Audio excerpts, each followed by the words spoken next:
Good morning mga farm, panibagong video, panibagong tips and tutorial na naman. Sa video na to mga farm ay isi-share ko sa inyo ang tips para maiwasan natin ang ASF ngayon. Kasi based sa balita ay bumalik daw or nag-second wave daw yung ASF na sakit sa ating mga alagang baboy. So sa video na to ay magbibigay ako ng mga basic tips lang na makakatulong sa ating maiwasan na tamaan ng ASF ang ating mga babuyan. So, unang-una mga ka-farm ay tinatawag na biosecurity.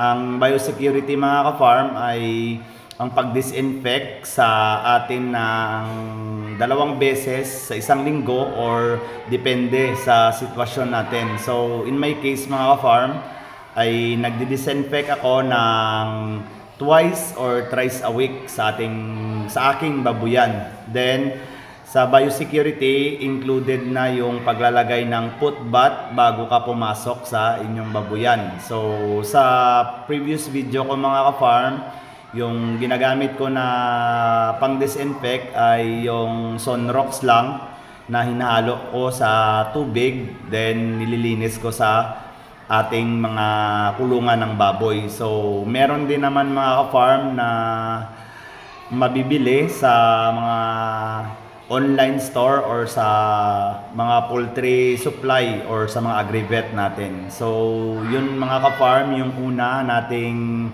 tips, yung dapat sundin yung biosecurity. Then ikalawa, yung ginawa ko ay ang control. So ano nga ba ang control? Ang control mga ka-farm ay kinokontrol ko yung mga possibility na carrier ng bacteria or sakit na makapasok sa aking babuyan.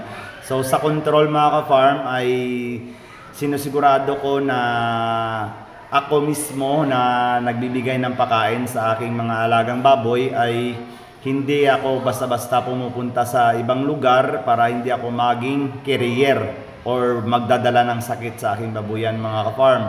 Then sa bahay mga ka-farm ay hindi na kami masyadong nagluluto ng karne ng baboy kasi hindi namin alam kung may sakit ba or wala yung mga nabibili namin sa palengke.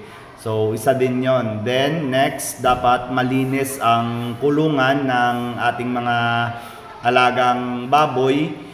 So araw-araw tayong maglinis para hindi sila maka-attract ng mga possible na carrier ng mga tinatawag na ASF. So for example, ay yung babuyan ko nililinis umaga tsaka hapon.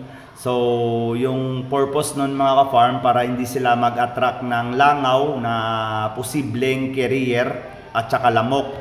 Then nililinisan ko rin mga ka-farm yung paligid ng aking mga kulungan. So yung mga damo-damo ay ginagapas ko para hindi pa mahaya ng tinatawag na lamok or yung mga langaw. So then mga ka-farm, ikatlo ay nag-reduce ako ng pagbibigay sa kanila ng feeds. So ngayon yung binibigay ko sa aking alaga ay 50-50 na lang. So nagbibigay ako ng 50% na organic tsaka 50% lang na feed. So ang purpose nun mga ka-farm para yung kanilang dumi ay hindi masyadong mabaho para hindi ma-attract yung mga carrier ng bacteria or sakit na ASF. So langaw, so minsan hindi natin masasabi, tayo rin na tao kapag may pinupuntahan tayong malalayo ay yun din ang nagiging isang rason. So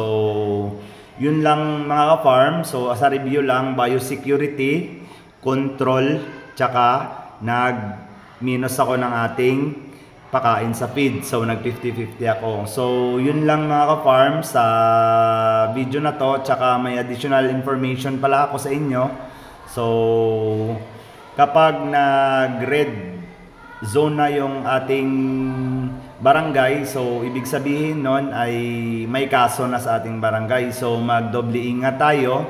Then yung isa ko pa palang ginagawa ay yung pagpapausok sa aking kulungan. So pagpapausok, isa din yon para matabo yung mga carrier ng ASF. So Sa pagpapausok ay gumagamit ako ng mga kusot ng niyog or mga basta nagpo-produce ng usok. So yung usok na yun yung magtataboy sa mga carrier natin. For example, yung lamok tsaka yung mga tinatawag na langaw. So yun lang mga ka-farm. So disclaimer, yung binigay ko sa inyo na tips para maiwasan ang ESF ay based lang yon sa aking research at sa aking observation at pinapractice ko ngayon. So yun lang mga ka-farm.